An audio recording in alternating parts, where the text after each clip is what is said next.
कोल्हापूर शहरातील गजानन महाराज नगर परिसरात कोल्हापूर महानगरपालिकेची 7,000 चौरस फूट खुली जागा आहे।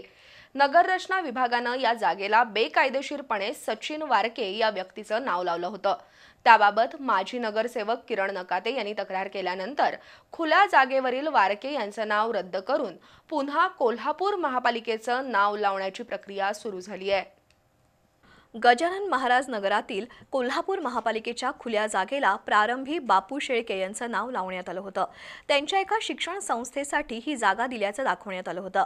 त्यानंतर शेळके यांनी हीच जागा आपले जावई सचिन वारके यांच्या नावे केली।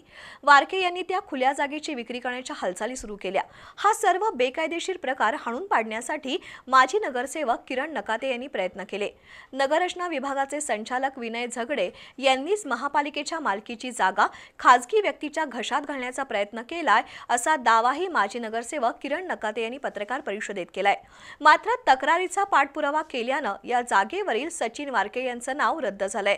तसंच पुन्हा त्या जागेची मालकी महापालिकेकडे येण्याची प्रक्रिया सुरू केल्याचं नकाते यांनी सांगितलं। हा सर्व नियमबाह्य प्रकार करणाऱ्या अधिकाऱ्यांवर फौजदारी कारवाई व्हावी अशी मागणी नकाते यांनी केली आहे।